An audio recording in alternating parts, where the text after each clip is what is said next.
Welcome to Nebraskanomics, where we help Nebraskans remove barriers to opportunity with policy research and legislative advice. I'm your host, Jim Vokal, CEO of the Platte Institute, a Nebraska-based think tank promoting policies that make it easier to get a good job, start a business, and help Nebraskans keep more of what they earn. If you want more economic freedom in Nebraska, then let's get started.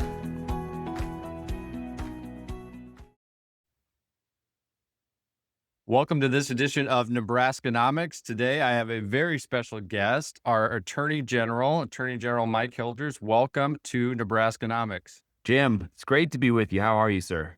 I'm great. We're going to cover a lot of topics given your background, and I'm so appreciative that you're taking time out of your busy schedule. So you served as both Speaker of the Legislature, now as Attorney General.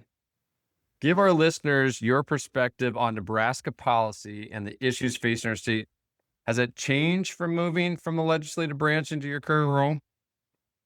You know, it has. There's no doubt it has. I mean, being in the legislature, as you know, Jim, I mean, the great thing about being in the legislature is there's almost no policy that you can't touch, whether it's tax policy, water policy, mental health policy, things like that. In the Attorney General's office, it's different. I mean, it's not as narrow as some might think, but it is. You can't get into tax policy. You can't get into some of the things that I really enjoyed when I was in the legislature. But in the AG's office, it is still a very significant breadth, and there's an enormous amount of issues because we still do, as you know, we touch on energy. We can touch on energy. We have had a number of lawsuits, whether it's against OPPD or involved in national fights to make sure that people don't shut off our coal or natural gas or fossil fuel industries. But also in the water context, as you know, Perkins County Canal, we're involved in water. So the issues are different. I think in some ways it's a little more narrow in the AG's office, but at the same time, you can act quickly because in an executive branch office, you don't, as much as I love my former senator, my former colleague, you know, I don't have to convince 24 people that something I'm going to do is a good idea or not. So you mentioned energy and specifically your lawsuit against OPPD, and that's one of the policy areas that Platte has on its table now. It's a very much an emerging and important policy in Nebraska, especially around affordability, reliability, and certainly future demand and capacity. I know because of the lawsuit, as an Attorney General, it's on your radar, but from your just overall perspective, and you spoke at an event recently at Platte and talked a lot about this, what are the biggest energy challenges and opportunities facing Nebraska over the next decade? Well, the challenges are almost, Jim, the same that are around the country, which is how do we actually get enough energy? How do we get enough electrons onto the grid? We're seeing unprecedented demand, not just because of data centers, but certainly that's a big part of it. Unprecedented demand. We're at the same time seeing what we have seen is receding a little bit, but we've been seeing an attack on the traditional baseload generation sources of power, like natural gas, like coal. So the challenge is making sure we have sufficient energy. And if we don't, really bad things are going to happen. Number one, you're going to see increased prices for consumers, residences, businesses. Number two, as you know, Jim, energy is growth. If you do not have access to energy and energy at scale, put aside data centers for a second, regular businesses are not going to be able to expand. You will not be able to recruit new businesses in the same way that you otherwise would. So that right. The challenge is energy supply and sourcing. But the opportunity is the flip side. And I think anytime everyone's facing the same challenge, the first kind of in that kind of free market opportunity, as it were, for the state, if you can actually create innovative solutions, get to add that energy supply, get a reliable, affordable grid, which Nebraska's had for a long time, all of a sudden there's a competitive advantage. Because I'll tell you, yes, in a previous world, yes, maybe some businesses would want to go to Chicago or Los Angeles for certain region because they're much bigger cities, as an example. But I'll tell you what, energy in many cases is first and foremost and only. And so if we can get energy and deliver it in a way that's less expensive or more effective than competing states or municipalities, we can get ahead of the game. And I think that part is the exciting part, to see the challenge as an opportunity. So you're seeing challenges currently here in the state from a capacity and availability standpoint. There's no doubt. I mean, sir, look at OPPD as an example. You know, when we filed that lawsuit, they were trying to take 200 megawatts offline from their North Omaha facility. And that was at a time when they needed hundreds more megawatts just to be able to keep pace with the growth that they anticipate or the potential new companies that would be built. So you're seeing it in Omaha, OPBD, which is of course the largest, it's a huge district, covers almost 1 million people in the eastern part of the state, but you're seeing it even in Lincoln, increased prices, and you're seeing it around the state as well. Maybe not to the same kinds of degrees, but it's still there. Attorney General, one of the things I respect most about you, outside of your certainly experience, is your vision. And we often talk about Nebraska needing to become a state that attracts and keeps young talent, entrepreneurs, investment. You mentioned energy. What do you think are the biggest barriers holding Nebraska back now, specifically on talent, entrepreneurs, investment, and what policies does the state have to get right in the next 5 years to succeed? Boy, that's a great question. You and I could spend we'd spend 5 hours talking about this, Jim. Well, let me draw from my experience as an entrepreneur and as the Attorney General, recruiting nationally, recruiting talent, and sort of pull backwards. So when I was in my private practice, I recruited a number of really talented lawyers from all around the country, from Chicago, from Washington, D.C., from Denver. And as Attorney General, I've done the same. We've recruited great Nebraskans, of course, but we've recruited from San Francisco and from D.C., and we've got great people here. And the lessons from that, I think, which apply to the state more broadly, Jim, are you can, with the right strategy, energy, focus, be successful in recruiting to Nebraska. And I say, of course that should be true because it's a great place to live. I mean, I was a boomerang. I'm from Omaha. I left. I lived in Dallas, Chicago, New Orleans, and came back. And so once you sort of accept the fact that we can do it, then the next question is how do we do it? And I think there's multiple layers here. One, I believe, now I'm getting a little outside of my lane as Attorney General, Jim, so you're gonna have to bear with me here for a second. But as a former speaker, I think one of the most important things is a place where you have a thriving economy that's where people get to have opportunity and have more money in their pockets. So some of that is having, frankly, a much lower income tax. The states, by the way, that have gone to zero on income tax are growing. We know that. The data shows that. So you have to have that, but then layered on top of it, I think it has to be kind of a unified strategy, just like you would in a business. What are the metrics? What are we targeting? Who are we trying to recruit? As a small example, if you try to recruit someone who is late career, late 50s, or maybe how I'm 47 and my kids are sort of deep into their grade school and early high school lives.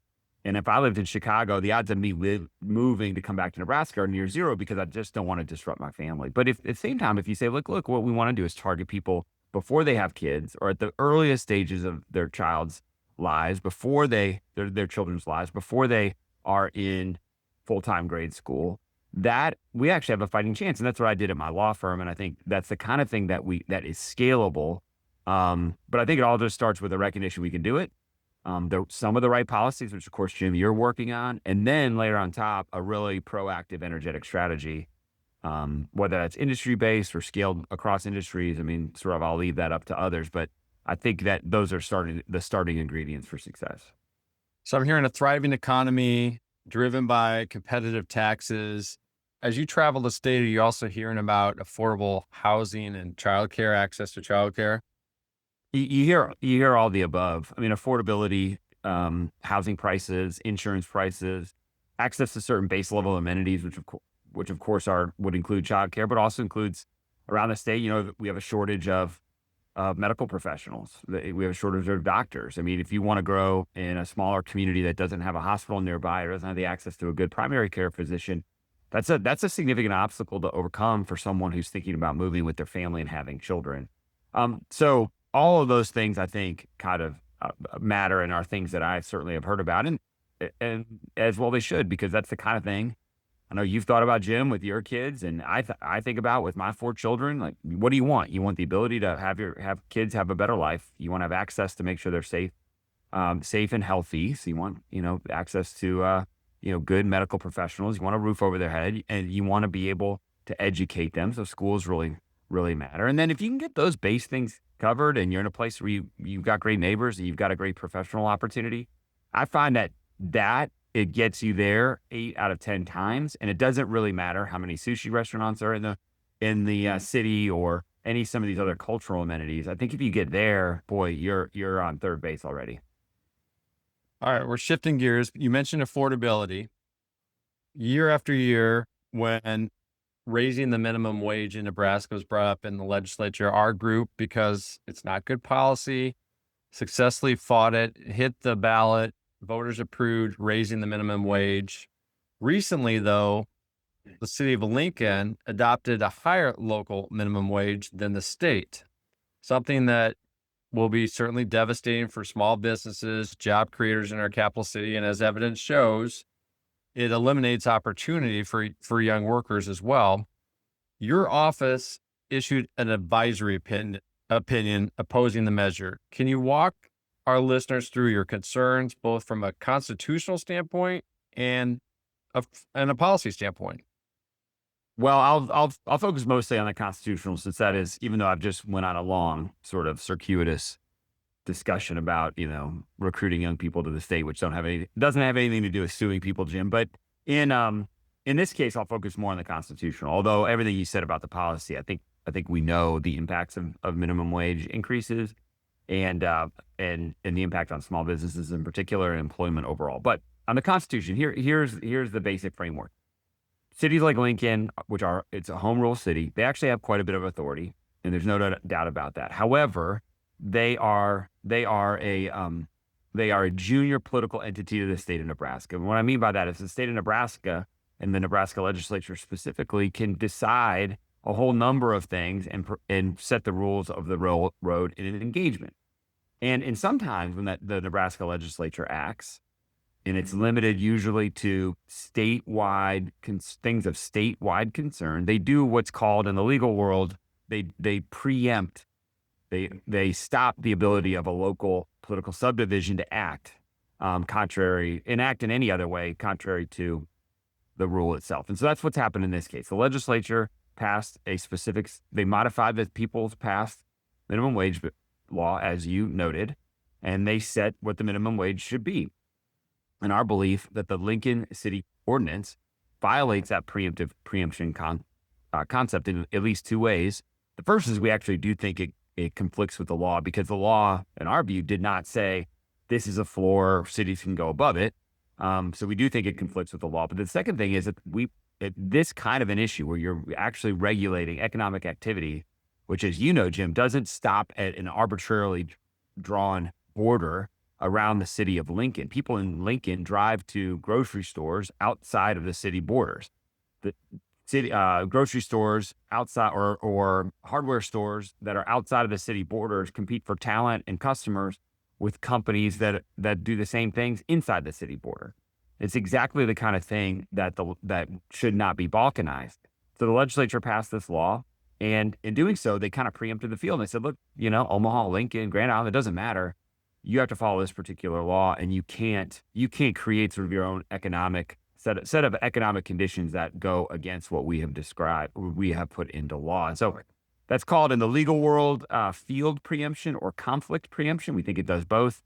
And what that means at the end of the day, Jim, for us, is that we believe that the ordinance is unconstitutional under the Nebraska Constitution. Good explanation. Appreciate that. So you've mentioned on this podcast so far, you worked on some energy policy with your lawsuit on OPPD. You're involved with the minimum wage local issue in Lincoln. What are some of the major priorities or other priorities or initiatives your office is currently focused on that you think maybe Nebraskans should know about? Well, let me just bucket them into two big ones. I mean, there's many. We prosecute really bad criminals all around the state of Nebraska. We deal with health licensure issues. We have a great consumer protection group. But let me just give you two buckets. One major bucket for us is protecting Nebraska consumers against dishonest companies or companies that are misleading them with what they say about their product or service and what they actually provide. And sometimes, Jim, that's in the context of companies that have very close connections to the Chinese Communist Party or the Chinese military. The companies that sell, as an example, home monitoring or video equipment or surveillance equipment that might be used at banks or office buildings or other sensitive locations where they say, hey, this is private and secure. Your video is not going to be shared with anyone, when in fact it's just the opposite. Those things can be actually shared in ways that the consumer doesn't know to all the way up to the Chinese Communist Party. Within that bucket also, Jim, are a set of critical lawsuits that we filed against social media companies. TikTok is a significant one. Roblox is another. These companies tell parents, and I am one, and I've seen these advertisements. They tell parents that it is a safe environment for their kids, that the material on there is not inappropriate. They've got best in class infrastructure to protect kids from sexually explicit material or material that encourages drug abuse or suicidal ideation or the like, when in fact they do none of those things, or don't do the things that they promise that they will do. So that's a whole set of a bucket kind of in and of itself. And then the other bucket for us, and this is really kind of core to our constitutional republic in my view, is that as we have seen sort of a breakdown of solutions in our democratically elected institutions, mostly at the federal level, what you're seeing is a lot of people trying to use any lever that they can to drive what ultimately are national policy outcomes, but not being done through politically accountable, democratically elected means. So we see this most explicitly in this climate space. So as an example, we had to sue California because they wanted to set a statewide rule.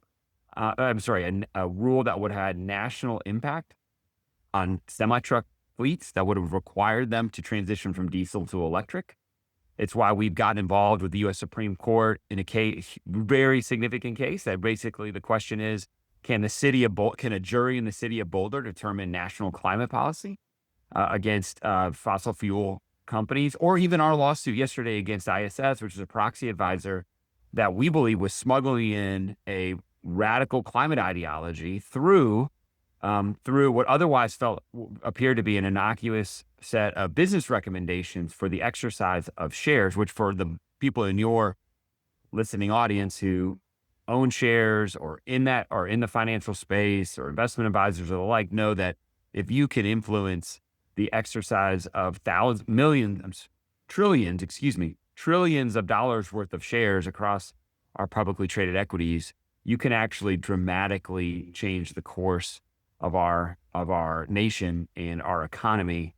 And if you're going to do that by being deceptive, that we think that's against the law and frankly should be decided in Congress at all. So that's a whole bunch of set of lawsuits that are really critical for us that we're also focused on.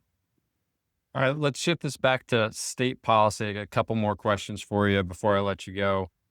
We talked some about energy policy, about taxes. Are there policy areas, Attorney General, that don't get enough attention from your perspective, but could have a major impact on Nebraska's long-term success? I'll give you one that I think that we're proud of, that I think is going to have an impact, and that is it was LB 50 that was passed a year ago with Senator Storrs. A bill we introduced is in the mental health space, and we have a lot of challenges in the mental health space. But one of those challenges is in small communities, Jim, where people have mental health breaks and they haven't done anything criminally wrong, but they might need to be put into emergency protective custody. And right now that system's pretty broken. That system usually puts a significant strain on law enforcement. It's not very good for the people themselves, the people who are having the breaks, and it's not good for the community. We introduced a bill, LB 150, to help create a pilot program to help solve those problems. And in fact, got a briefing just a little bit ago from the director of the Crime Commission on the upcoming recommendations and actual actions implementing that particular bill. And it's going to be pretty exciting. I think I'd say that example is not because LB 150 is going to make a big impact in Omaha or Lincoln. This is more of a rural community issue, Jim. But I wanted to say is I think it's reflective of the approach that I think we need in state government, or frankly in life generally, which is we have to solve problems and we have to solve hard problems. And that requires curiosity. It requires persistence. It requires a level of intellectual humility that you may not have all of the right answers. And ultimately, it requires operational excellence, that you're going to follow through on the ideas that you have. So 150 is going to make a big difference for law enforcement. It's going to make a really big difference for the people who are mentally ill or having these issues. And for those reasons, I think it's been a great bill. But more than that, I think it's just reflective of the types of things that we should be trying to do and the process that we should be trying to follow in order to solve big problems in the state. Speaking of leadership, next year Nebraska is going to have a new speaker of the legislature. Now, you've served as speaker yourself, so this is why I'm asking the question. What advice would you give the next person stepping into that role? Well, maybe I'll start with less serious and then more serious. So the first bit of advice, which is somewhat tongue in cheek, but actually they could pull it off, that was a meaningful tool in my tool belt. So when I was speaker, I did a lot of multi-day fasting, Jim. So I would go 2-3 days without eating, which, talk to your doctor before you do it. But it actually gave me an enormously powerful tool in my tool belt, because when I decided to really put pressure on the body and say cancel dinner or work through lunch, it was a credible threat, and people knew I wasn't bluffing. So that helped me a little bit. Somewhat more seriously, but also important, I would say, they need to have the most amount of knowledge within the body. They need to be the best spoke counter. They need to be the person who's seeing around corners, who's thinking about the entire map or the entire calendar, thinking about the big picture issues. But maybe I'd say even more important than all of those things is making sure that they are doing what they can to both develop relationships across the body, because even if you disagree with someone politically, if you can develop a relationship where you're listening, it's one of mutual respect, there's some understanding, and you're true to your word, you'll get more things done than if you don't. But also, and this was the theme of when I was speaker, just swing as big as you can for the state of Nebraska. Find as many potential grand slams that you can hit out of the park. And it is one of the few positions in state governor. Obviously, the governor is at the top, but maybe second behind would be the speaker, in the ability to sort of cast a vision for the state of Nebraska. And so I would just encourage whoever the next speaker is. Obviously, they got to do a good job in the role, but the thing that they can do that can transform the state is really challenge everyone in the body and outside of the body, all across the state, to think big, swing big, and achieve big, because I think those are the kinds of things that Nebraska needs and we should be trying to accomplish. I couldn't agree more. Attorney General, is there anything else you'd like to share with our listeners today before I let you go? No, I just appreciate the opportunity to be on, Jim. It's always great talking to you. I really appreciate not only the work that you do in the Platte Institute specifically, which I think is a critical part of the intellectual debate and future of our success, but also the fact that so many people are listening to podcasts like this. We need to be informed. We need to understand what's going on. We need to understand the issues, because for the second house to really truly flex its muscles and have a say, we have to be informed. And so I think podcasts like this and your organization specifically are a huge part of the future success of our state. And I'm just glad to have a quick opportunity to talk to you today. We have an amazing Attorney General in the state of Nebraska. I'm fortunate you joined us today. My guest today on Nebraskanomics has been Nebraska's Attorney General, Mike Hilgers. Thank you. And we hope to have you back soon. Anytime, Jim. Thanks so much for having me. Thank you for listening to today's episode. If you want more economic freedom in Nebraska, please visit platteinstitute.org to make a donation to help fund our research and advocacy. Or you can subscribe to our newsletter and learn about today's most important issues facing Nebraskans. It's time to stop the status quo. Let's remove economic barriers and make Nebraskans proud.